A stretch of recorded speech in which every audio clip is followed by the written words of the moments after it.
The nurses at the Golden Haven residence said mornings were when Henry Whitmore Langley seemed most himself.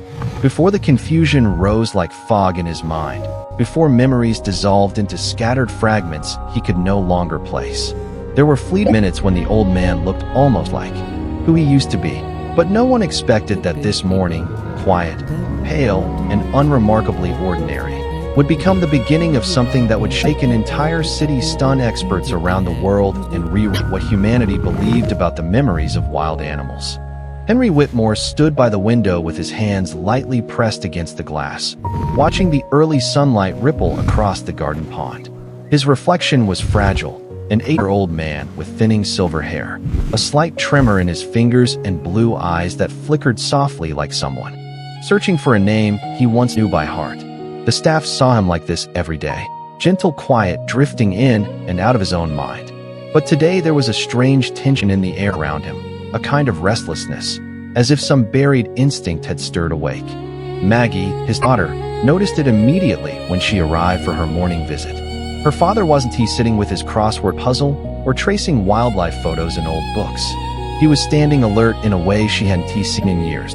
She approached him slowly, unsure whether speaking would shatter the moment. "Dad?" she asked softly, placing a hand on his arm. Henry Whitmore blinked, turning toward her with a fragile smile. He didn't say her name. He rarely did anymore, but he squeezed her hand, a small gesture that made something inside her ache. She told him gently about the plan she had arranged, a visit to the Bayfront Zoological Park, the place where he had spent nearly 4 decades of his life as head veterinarian. She'd fought weeks for the permission. She knew he wouldn't remember the efforts. She only hoped he would remember the animals. At first, he didn't react. His expression stayed blank. Then slowly a faint spark rose behind his eyes, uncertain, flickering, but real.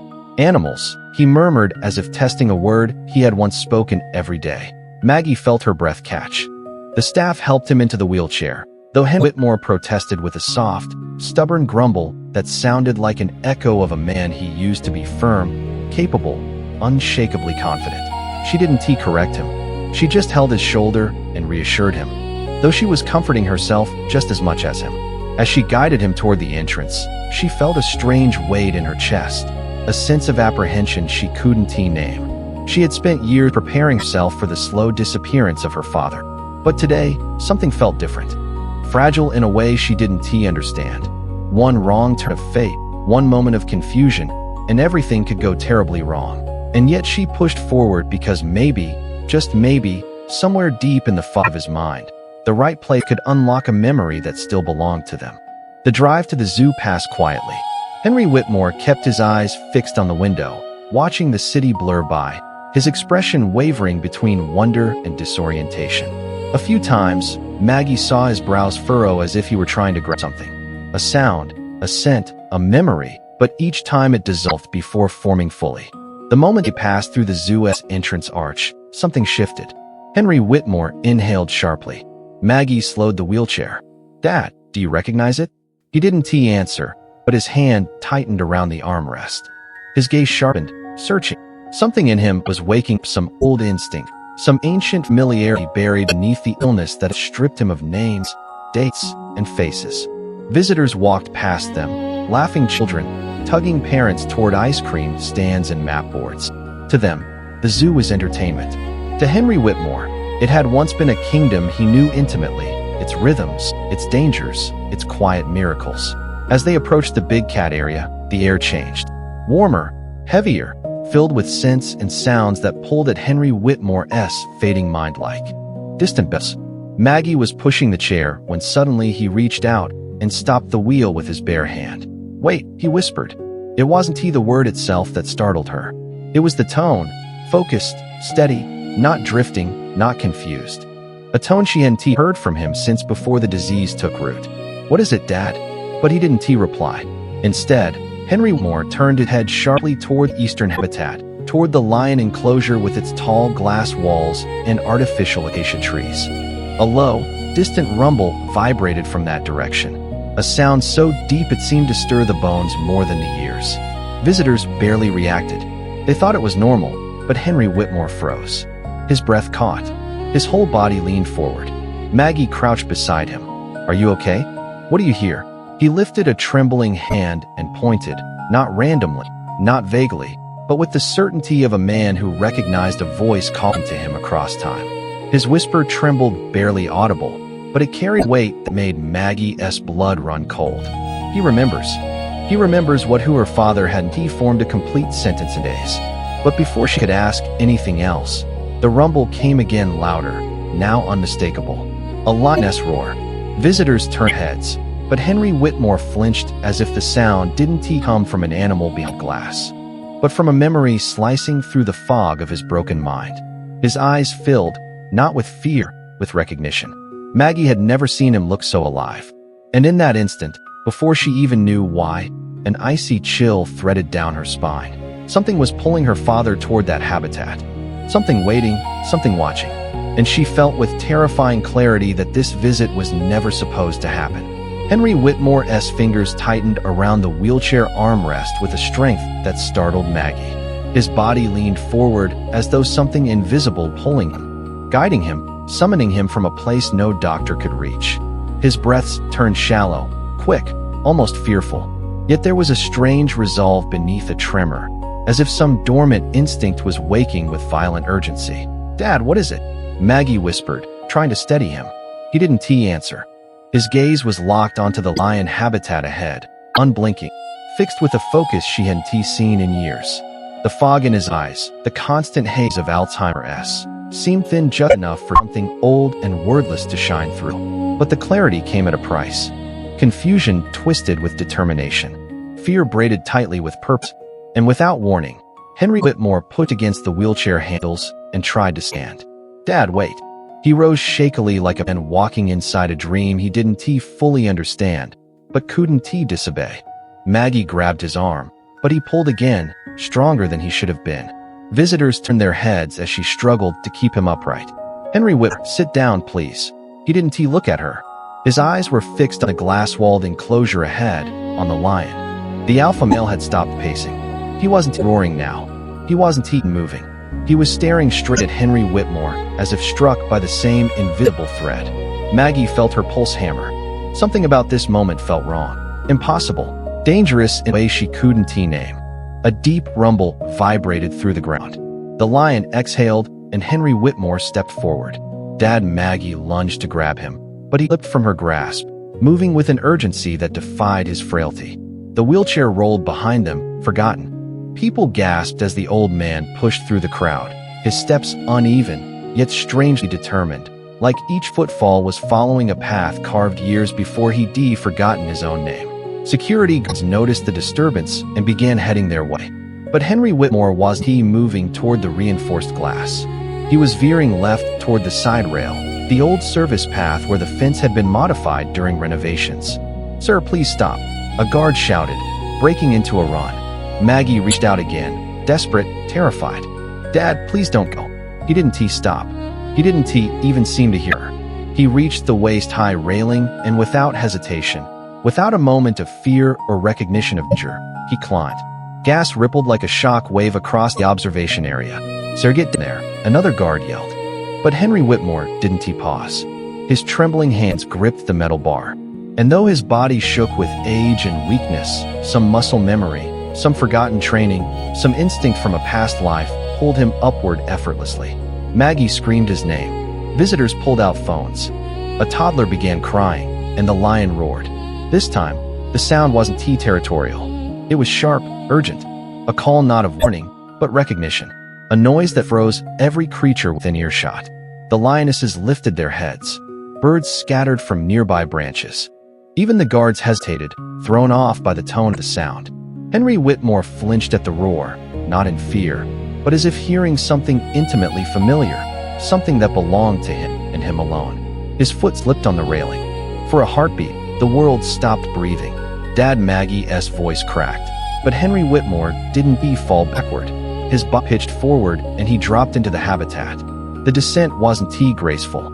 His elderly frame landed hard on the slope road, his palms scraping rock, his knees buckling under him. Pain surged across his face. But he pushed himself upright. The stubborn didn't belong to a broken mind. Above him, alarms blared. Guests scattered. Guards shouted into radios, Lion habitat breach. Lockdown protocol. Now Maggie sobbed into her hands, trying to break free from the staff holding her back. Inside the enclosure, Henry Whitmore staggered forward, dust and sand clinging to his clothes. His breathing was ragged.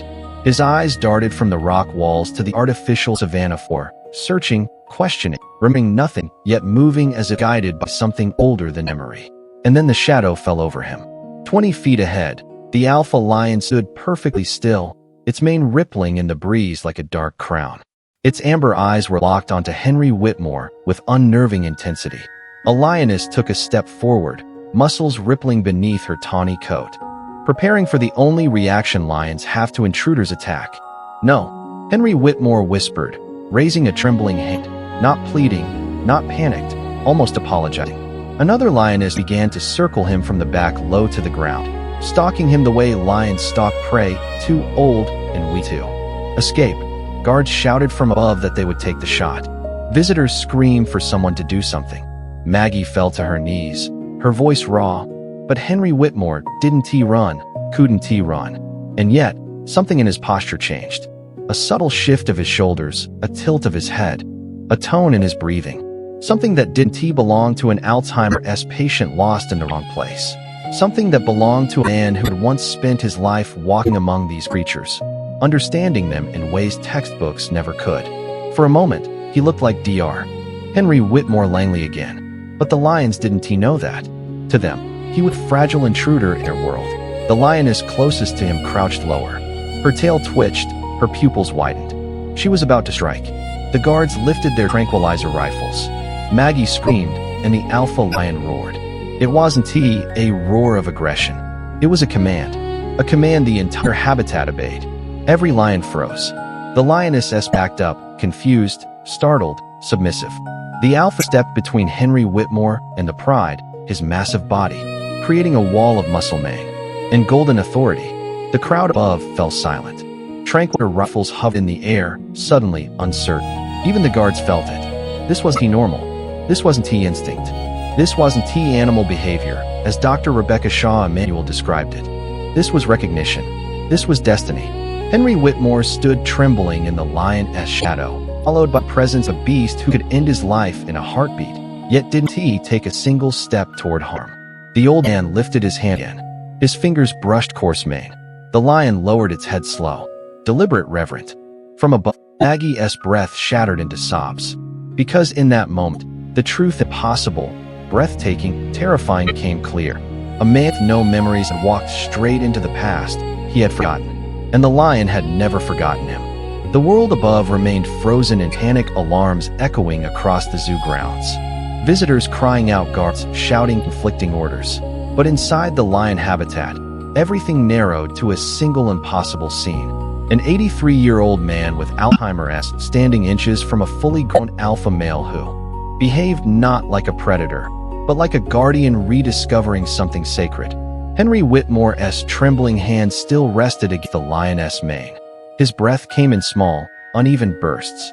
His knees wobbled from the shock of the fall. Yet somehow, none of those vulnerabilities made him look afraid. He seemed suspended in a kind of fragile wonder, as if the world had slowed to give him one last, unbroken moment of clarity. The lion inhaled deeply, a rumbling sound vibrating through its chest, rolling through the sand beneath Henry Whitmore's shoes. The beast's eyes didn't reflect hunger nor irritation. They reflected something else entirely. Recognition, memory, an echo from decades buried. Up above, two marksmen steadied their tranquilizer rifles again. They had a clear line of sight, but something instinctive stopped them. A hesitation that wasn't procedure. It was all. "Do we take the shot?"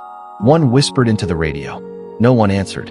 The old man, who should have been dead already, leaned slightly closer, his fingers brushing the lion's cheek with the unsteady delicacy of someone who no longer trusted his own hands. And against every law of nature, the lion leaned in, closing the distance as gently as a howl cat greeting its owner.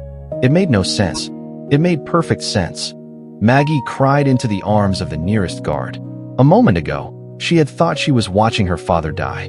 Now she wasn't sure what she was witnessing, only that it was rewriting something fundamental inside her. Henry Whitmore murmured a word. She couldn't hear it from where she stood, but she knew instinctively that it was a name, not hers, not anyone alive today. A name from a past that Alzheimer had stolen from him. Long before she could hear spoken clearly, he whispered again, and the lion gave a soft, guttural rumble in response. The lionesses stayed back, still under the authority of the Alpha's earlier command, but their eyes remained fixed on the human stranger. Confusion radiated from them. Submission, curiosity, none of the aggression expected from a pride defending their home. Henry Whitmore took another step toward the lion, his shoes dragging through the sand. His knees buckled. He collapsed to one hand, gasping pain flashing across his face. The lion lowered himself instantly, enormous head dipping until his muzzle was beside Henry Whitmore's shoulder, almost cradling him with breath and warmth. Up above, witnesses covered their mouths. This couldn't be real, but it was happening in front of them. The lion lifted a massive paw. For a split second, Maggie screamed, thinking it was about to strike. But the paw came down slowly, deliberately resting near Henry Whitmore's hand without touching it, as if anchoring itself beside him, giving him a moment to regain balance. The alpha male king of a territory dominance and instinct was now acting with the tenderness of an animal, greeting someone it once trusted with its life. A security supervisor finally managed to speak through his radio. "Do not shoot. I repeat, do not shoot. Something is happening here." Something was happening, and everyone knew they were watching history unfold. Henry Whitmore lifted his face, tears streaking the dust on his cheeks. His voice cracked with a mixture of wonder and confusion as he reached toward the lioness' neck. His fingers brushed a patch of fur thicker, slightly misshapen, a scar hidden beneath the mane. Henry Whitmore's expression shifted. Not recognition, not fully, but something close to it. Something like a memory trying to claw its way back into the fragile wiring of a fading mind. His lips trembled around a word. "Good boy." And the lion closed his eyes, pressing its forehead against the old man's. The marksmen lowered their rifles completely. Visitors wept openly. A child whispered, "Mommy, the lion knows him." Maggie felt her knees buckle, but the guard beside her kept her upright. Down below, the lion began a soft purring, impossible, enormous, shaking the air itself.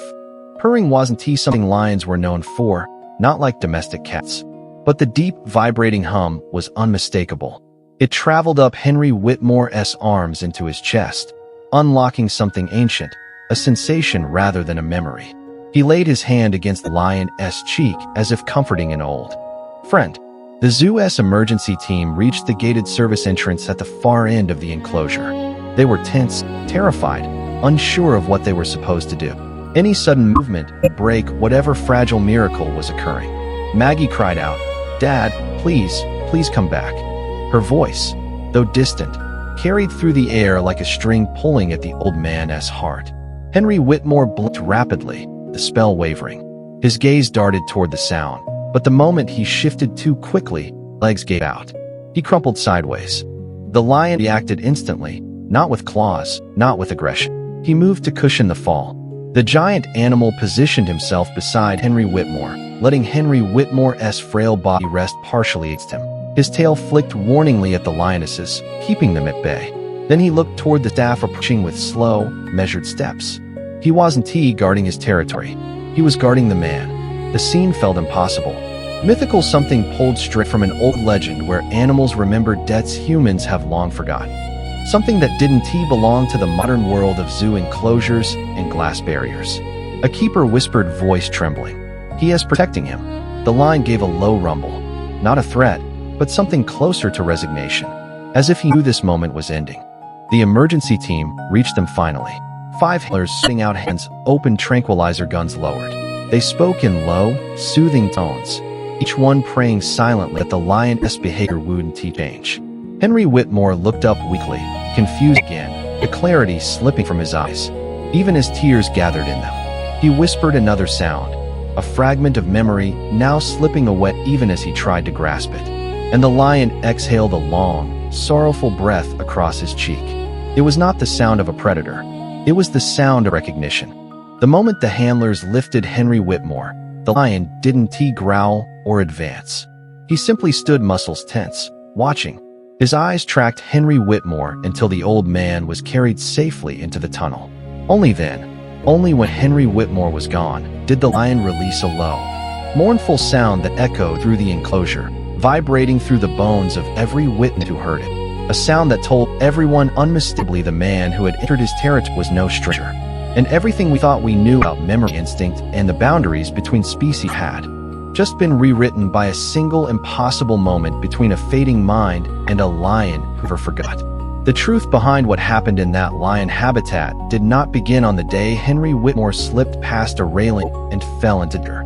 It began decades earlier in a cramped, rust-smelling warehouse on the outskirts of Denver, long before the San Francisco Zoo became home to the magnificent alpha now known as Amani. It began with a cub who was never meant to survive, at least according to every official report written at the time. Back then, Henry Whitmore Westbrook was not an elderly man with trembling hands and a fading memory. He was a vigorous, sharp-eyed veterinarian in his 40s, a man whose sense of purpose carried him through sleepless nights and relentless emergencies. He was the type who couldn't walk past an injured sparrow without stopping to help, the kind of man colleagues described as stubbornly compassionate, sometimes to the point of conflict. When federal agents raided the illegal traveling circus that spring, they found evidence of cruelty everywhere. Malnourished tigers pacing in circles, elephants with chains embedded in their ankles, sick bears kept in darkness. But nothing stunned them more than a half-collapsed wooden crate hidden behind a stack of rusted cages.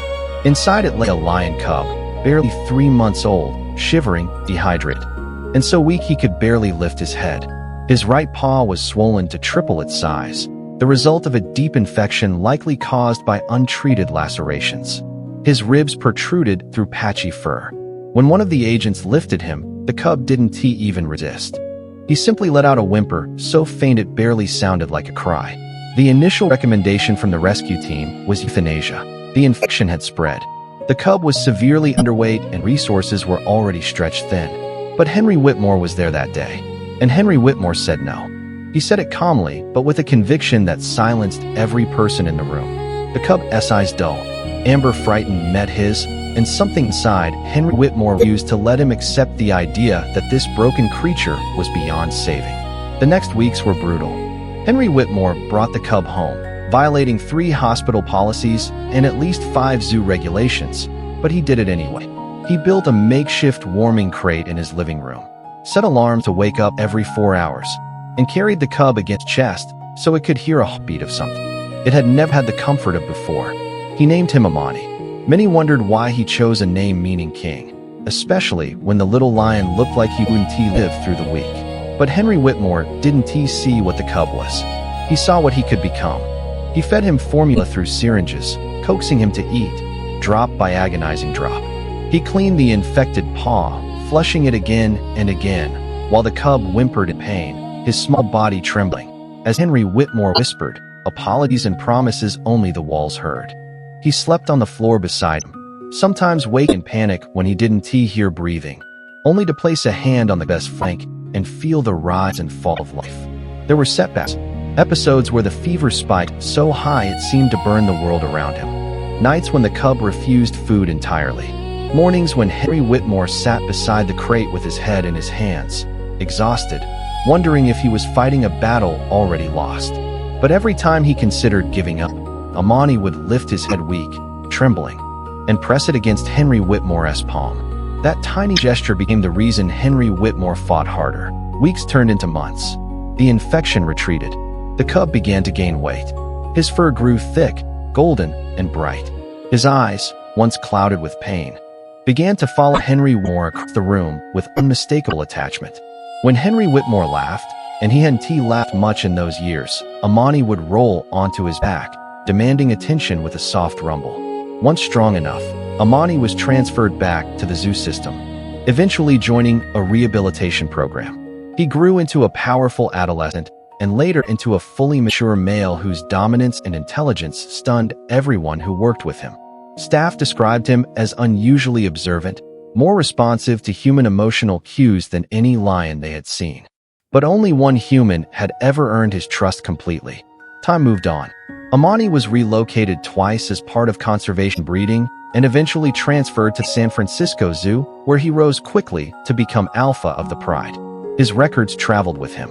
Hidden inside those files beneath layers of routine veterinary notes were the old documents signed by a man named Henry Whitmore Westbrook, the one who refused to let him die.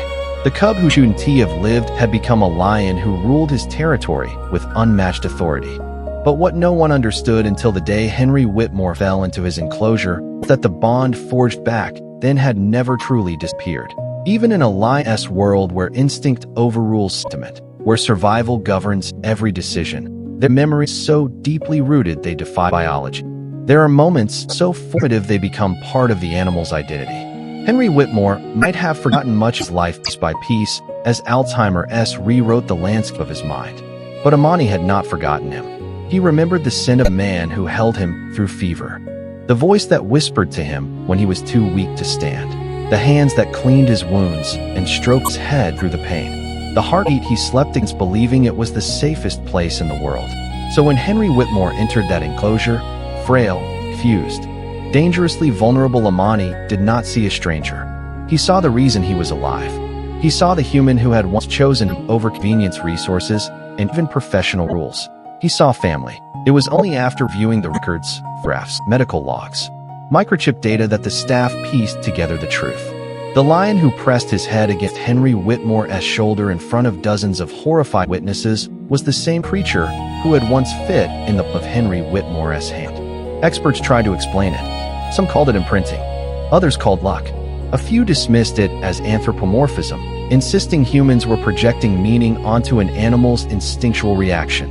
But none of them could explain why Amani had shielded Henry Whitmore from the lionesses, why he had threatened anyone who tried to intervene, or why he had refused to leave Henry Whitmore's side until the keepers lifted him gently into safety, or why that night after the habitat was closed, Amani lay in the exact spot where Henry Whitmore had fallen, refusing food, refusing to move, staring toward the entrance as if waiting for the only human he had ever truly trusted to return. The forgotten story of a dying cub and a relentless veterinarian was no longer forgotten. It had revealed itself in a single extraordinary moment, proving that sometimes, even in the wildest hearts, gratitude endures longer than memory. And sometimes, even fading mind of an old man, love finds its way back through instinct alone. A quiet understanding settled over everyone in the days that followed the incident. An unspoken awareness that something sacred had unfolded in that lion habitat, something that could not be captured by emergency reports, nor fully explained by science, nor neatly stored in any file. It left ripples in every life it touched, but nowhere more profoundly than in the lives of Henry Whitmore Westbrook and the aging lion, who had remembered him across 20 years of silence.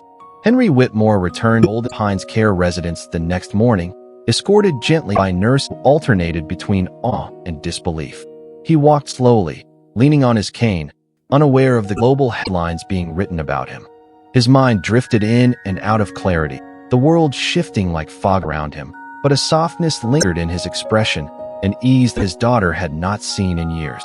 Maggie stayed aside, waiting for him to mention what happened at the zoo, waiting for a spark of recognition, a word, even a fragment. But the moment never came. His memories were like sand slipping through open fingers.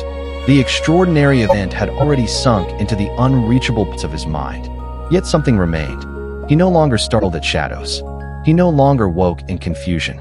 In the garden, when the afternoon sun warmed his shoulders, he wore a faint, inexplicable smile, as if some piece of peace had finally returned to him. The nurses noticed it first, then Maggie, then even the residents began saying they enjoyed being near him more. He radiated a quiet that made others feel safe.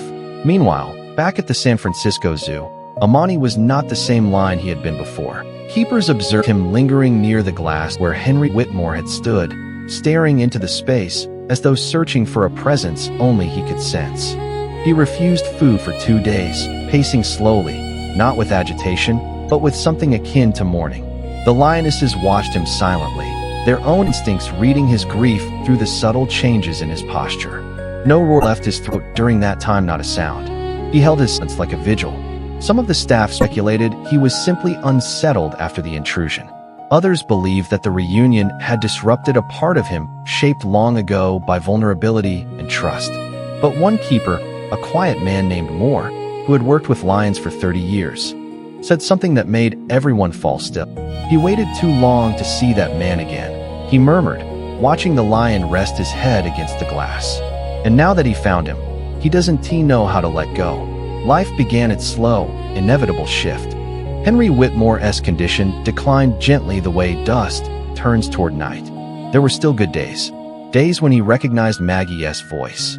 Days when he hummed an old song without knowing why. Days when he held a photograph of a lion cub and traced its outline with trembling fingers as though moved by something he could no longer name. But his world grew softer around the edges, quieter. When winter arrived, Henry Whitmore's strength faded. His breath came slower, his hands colder. Maggie sat beside him, holding his frail fingers in both of hers, whispering stories from his life, stories he had told her as a child. Stories of animals healed, stories he could no longer remember, but which lived on because she had loved them enough to carry them forward. On a quiet morning in late January, as the first pale light touched the windows of the care home, Henry Whitmore slipped away. It was peaceful without struggle, as though he were finally following a path he had been walking toward for years. Maggie kissed his forehead, tears falling onto the blanket, but she felt no fear for him. Whatever lay beyond, she believed he was meeting it with the same gentle courage he had always given the world. That same morning at the San Francisco Zoo, Amani did not rise with the sun as he always had. Keepers found him lying near the glass wall, his great head resting on his paws, eyes half closed. They called to him softly, offered food, coaxed him with familiar signals. He did not respond. When the veterinarian approached, she placed her hand on his mane and felt the truth before she spoke it aloud. His breathing was shallow, his heartbeat faint. He died an hour later, quietly without distress, like an old warrior laying down his armor after one last vigil. Word spread quickly. Some dismissed it as coincidence. Others said lions at his age often passed suddenly. But among the staff, especially those who had watched since his prime, there was no doubt. Amani had held on for as long as he could. He had waited for something or someone. And when that connection left the world, he followed. In the weeks that followed, Maggie struggled to put her father's things in order. When she finally visited the zoo again alone, standing in front of the empty habitat, she felt a stillness settle into her chest. A bronze plaque had been placed discreetly near the viewing window. It didn't mention the dramatic event nor the global headlines it had created. It held only a simple inscription in honor of Dr. Henry Whitmore Westbrook, for a lifetime of compassion and the life he saved that never forgot him. Maggie touched the edge of the plaque, her fingers trembling. Through the glass, it looked peaceful, sunlit, quiet. She imagined her father kneeling there, a frail hand on a massive golden head. Two beings recognizing each other, not through memory or logic, but through something deeper, something purer. A farewell written not in words, in connection, not in sound, but in understanding, not in memory, but in the language of the heart. And though neither her father nor Amani remained, the bond they shared lived on in the silence around her, undeniable, unexplainable, and forever real. In the days that followed the extraordinary reunion between Henry Whitmore Westbrook and the aging alpha lion, people around the world tried to explain it. Scientists debated cognition. Behaviorists discussed memory pathways in big cats. Journalists spitted about instinct trauma printing, but no technical vocabulary ever captured what truly happened in that habitat, because the truth of their story was rooted in biology or protocol. It lived in something far more human and far more ancient. It lived in recognition, not the kind found in a brain scan, but the kind that rises from the heart, quiet, unshakable, and immune to the erosion of time or illness. Henry Whitmore, a man whose own memories had slipped away into the shifting mist of Alzheimer's, rediscovered a single moment of clarity when he stood before the creature he had once saved. And the lion, a ruler of his territory, a predator shaped by instinct and dominance, responded not with violence or confusion, but with gentleness, with remembrance, with gratitude. What the world witnessed that day was not an accident.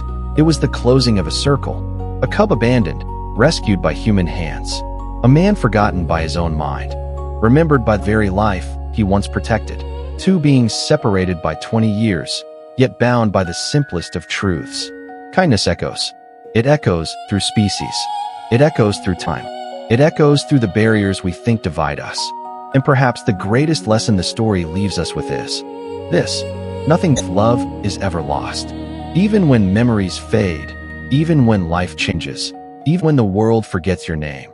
Henry Whitmore had no way of knowing that the sleepless nights he spent tending a cub, feeding him by hand, nursing infections, believing in a future no one else believed in would become the very anchor that pulled him back into clarity decades later.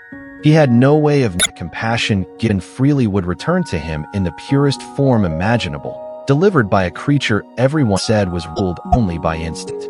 But life has a way of returning what we give it. The lion remembered, the heart remembered. And because of that, the world learned that sometimes the most powerful bonds are the ones that require no words at all. And what happened afterward? Henry Whitmore's peace final months, or John's quiet passing act placed with reverence near the habitat reminds us that not every story ends with fanfare.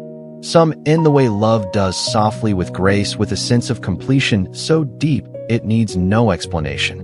This is more than an astonishing zoo incident, more than a viral moment, more than an emotional twist. It is a reminder that every activeness, no matter how small, becomes part of a story bigger we are. A reminder that gentleness is never wasted. A reminder that even the fiercest creatures understand gratitude. A reminder that connection, true heartfelt connection, can outlive memory itself.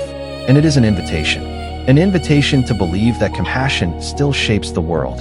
An invitation to open our eyes to the hearts beating inside every creature. An invitation to carry forward the legacy Henry Whitmore left behind. Be kind. Be brave. Protect what cannot protect itself, because one day that kindness may come back to you in ways you never imagined. If this story moved you, inspired you, or reminded you of the beauty that still exists in this world, please subscribe to the channel. Your support gives us the strength to continue sharing powerful emotional stories. Stories that heal, stories that inspire, stories that remind us who we are when we choose compassion.